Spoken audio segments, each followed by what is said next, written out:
Hello and welcome from Budapest. This is Hungary Reports, kicking off Public Media M1's foreign language news hour. I'm Átbád Szőci with the latest from Hungary and the Carpathian Basin. Thanks for tuning in.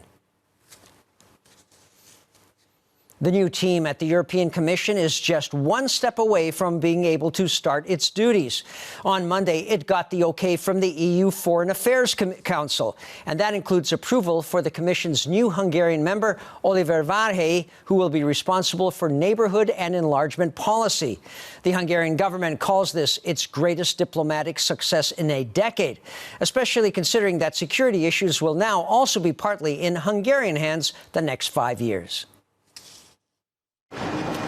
The Foreign Affairs Council of the European Union agreed at its meeting in Brussels to the new composition of the Commission, including the nomination of Hungarian Commissioner Oliver Várhelyi.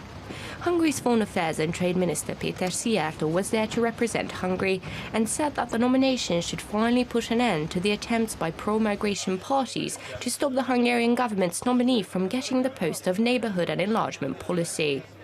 The integration of the Western Balkans is extremely important from both a security standpoint as well as from an economic and political standpoint. That's because we know exactly that immigration routes go through these territories. The integration of the countries here would mean that we'd be able to push the EU's defensive line further away to the south, said Hungary's Foreign Affairs and Trade Minister.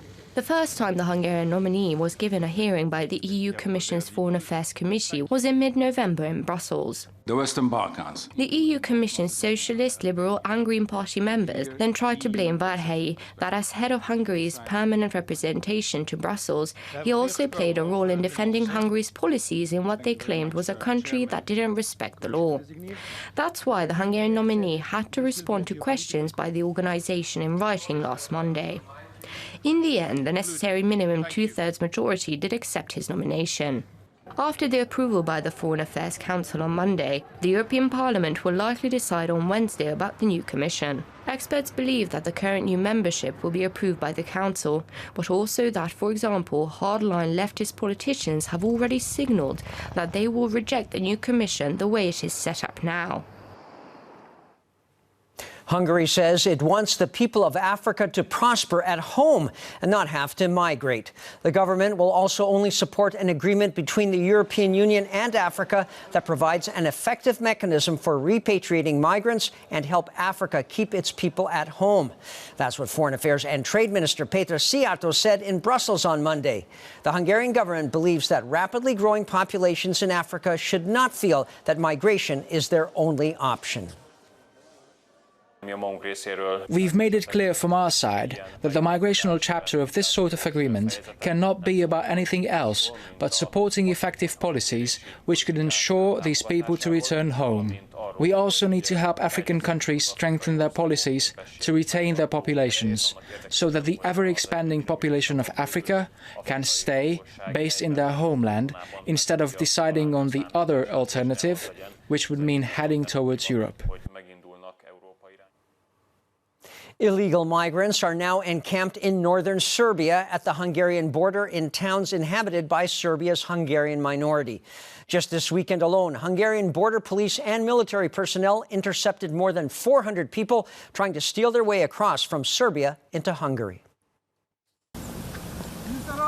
Illegal migrants stroll along the Tisa embankment near Martonos, Vojvodina. Hundreds of migrants have camped in the forest close to the river because they believe they can cross the river in a rubber boat to Hungary and then to Western Europe. We just came back from the water and we saw that they will try and get through during the night, Gergely Horváth said. The situation is quite similar in the neighbouring Nagyarkanizsa, where migrants could be found in almost every corner of the small town in Vojvodina. They have knives and all that. To be quite frank, we're rather afraid of them, this woman said. A crisis management committee has been set up in Magyarkanizsa to address the situation. The eradication of the Martonos tent camp requires police reinforcements and can be obtained in the days to come. It is planned that migrants camping at several places in the city will be taken to a different reception camp. Movement was also great in the Kelebi area of Bács-Kiskun County during the weekend. In addition, new groups are arriving on the Serbian side of the border without any intention of stopping. On Monday, dozens were arrested during the day by border police near Herceg-Szánto. I want to go to Netherlands. The situation is expected to worsen in the upcoming months. Police and county civil guards are prepared to see more and more people attempt to cross the border as the cold weather sets in. Monday was the Memorial Day commemorating the hundreds of thousands of Hungarians sent to work camps in the Soviet Union towards the end of the Second World War and afterwards. November 25th was also picked because that was the day in 1953 when the first group of political prisoners who survived the horrors of the Gulag could return to Hungarian soil. On the occasion, a ceremony took place in Budapest at the Gulag Memorial, as well as at other locations across the country. Almost 800,000 Hungarians were taken away to the work camps. An estimated 200,000 never made it home. Those who did survive often didn't talk about their ordeal for decades. The Minister of State for International Communication and Relations of the Cabinet Office of the Prime Minister, Zoltán Kovács, said that not remembering is a serious mistake. Communism has no heroes, only victims. Victims we are obliged to pray for, year after year, and even day by day, because if we do not remember, we do not commemorate, then we commit the most important, most fundamental sin, the sin of omission, without which we cannot build communities that are inclusive, proud, and insistent on their own traditions. The government says it will do everything for the protection of human lives. That's what the State Secretary for Family and Youth Affairs said at a gala dinner celebrating Hungarian-American cooperation in defense of religious minorities. Katalin Novak said that people want to live in a country where freedom of religion exists, as well as stability. She said that Europeans must respect those who have been persecuted for their religious beliefs, including Christians. I would also start with a personal confession. I come from a family. Japanese drums, or taiko, are world-renowned, producing a unique sound, and this time a Japanese drum concert took place at the Budapest Concert Hall, MUPA. That on occasion of the 150th anniversary of diplomatic relations between Hungary and Japan. Attending the concert was Hungarian President János Áder, together with the First Lady. 3 groups performed: students from the Budapest Japanese School, as well as the world-renowned Bonten Taiko Japanese drum team, and the first Hungarian taiko team called Kyo Kito Taiko. As you may know, the purpose of this event to celebrate the 150th anniversary of the establishment of the diplomatic relations between Japan and Hungary. We are pleased that we can hold this event today in front of such a large audience who is interested in the Japanese drums.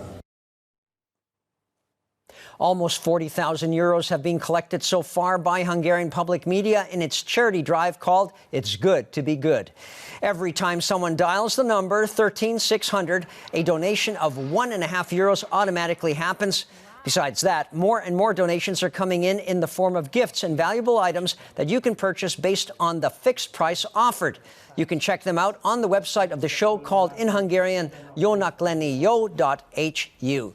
All the money goes to helping premature born babies with the help of the Peter Czerny Foundation.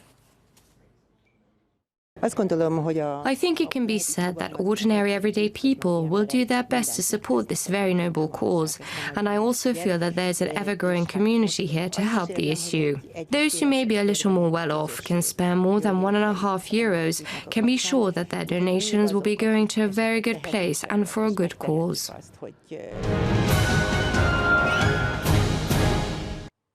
Oshku lies at the foot of a mountain range about 20 kilometers north of Lake Balaton. The settlement is famous for its rotunda-shaped church. Because of its shape, many believe that it was first established as a mosque by the invading Turks in the 16th century. But excavations prove that it was built in the 11th century in Roman style and is one of the oldest serving churches in Hungary. The Fényes Nature Trail in Tata opened 5 years ago and has proven to be quite a hit with visitors. The nature preserve area is also home to countless species of birds and reptiles. The 1.5-kilometer-long path on stilts takes you right across the main area. Information signs abound to tell you more about this nature paradise. Admission is free on the weekends.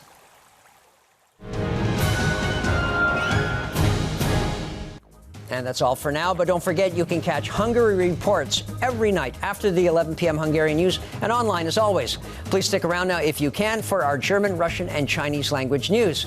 Thanks very much for watching and minden jót!